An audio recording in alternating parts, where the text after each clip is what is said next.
दोस्तों कहते हैं कि असल जिंदगी में हीरा परखने वाले से ज्यादा महत्वपूर्ण पीड़ा परखने वाला होता है। क्योंकि असल जिंदगी में अगर कोई पीड़ा परखने वाला आपको मिल जाए तो आपका जीवन धन्य है। और यही इस कहानी का शीर्षक भी है। ये कहानी है दो दोस्तों की, पुराने जमाने की कहानी है। दोनों दोस्त कहीं जा रहे थे, लेकिन रास्ते में शाम हो जाती है तो एक मंदिर के पास जाकर रुक जाते हैं। मंदिर के पास जाकर रुक जाते हैं, आराम करने लगते हैं। उनका प्लान था कि यार सुबह बस पकड़ के यहां से हम लोग आगे की यात्रा पर निकलेंगे। अब जब शाम हो जाती है तो दोनों को भूख लगती है, तो भोजन करने के लिए दोनों अपनी अपनी जो भोजन की पोटली थी उसे खोलते हैं। पहले वाला जो था उसके पास से 3 रोटी निकलती है और दूसरे वाला जो था उसके पास 5 रोटी निकलती है। अब दोनों मन ही मन ये प्लान बना चुके थे कि यार इसको आपस में बांट के 4-4 रोटी करके हम लोग इसे खा लेंगे। लेकिन तभी वहां पर एक तीसरा राहगीर आ जाता है। उसे बड़ी भूख लगी थी। वो कहता है कि यार मुझे बड़ी भूख लगी है, क्या मैं आपके साथ भोजन कर सकता हूँ क्या?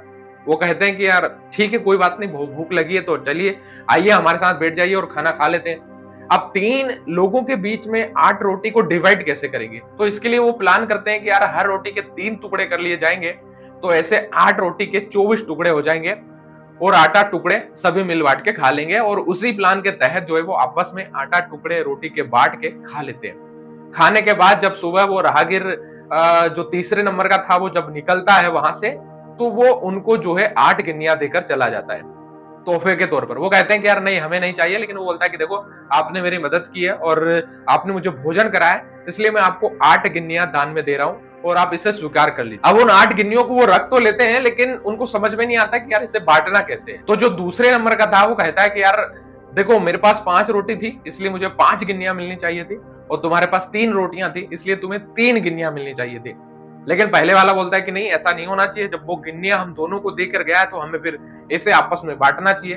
तो दोनों के बीच में जोरदार बहस हो जाती है और दोनों को समझ में नहीं आता कि इसे बांटना कैसे है। तो इन दोनों का झगड़ा देखकर मंदिर का जो पुजारी था वो बाहर आता है, उनसे पूछता है कि क्या हो गया।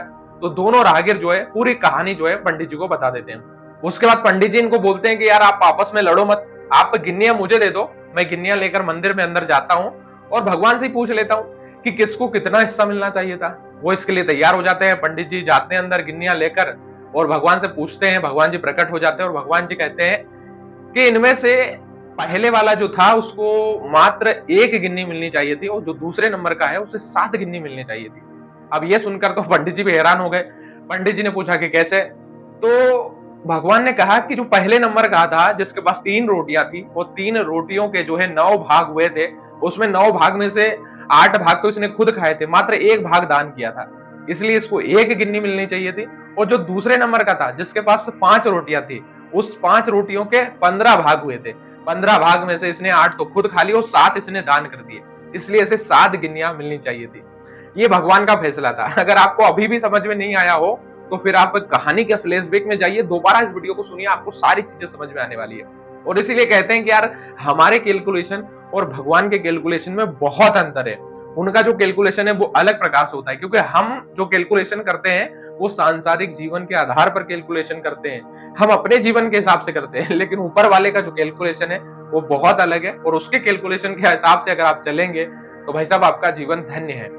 आज के समय में हमने देखा है कि अधिकतर लोग दान करते हैं, सारी चीजें करते हैं, उसका एक दिखावा होता है। लेकिन दान का कोई भी दिखावा नहीं होना चाहिए, ऐसा कहा जाता है।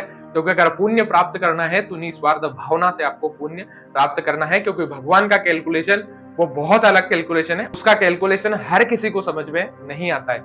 उम्मीद करता हूं आज का ये वीडियो आपको बहुत पसंद आया होगा। अगर वीडियो पसंद आया हो तो वीडियो को लाइक करके कमेंट में राधे राधे जरूर लिखिएगा, और चैनल को सब्सक्राइब नहीं किया है तो सब्सक्राइब जरूर करिएगा। मिलते हैं फिर से किसी खास वीडियो में, तब तक के लिए आप सभी लोगों को जय श्री कृष्ण।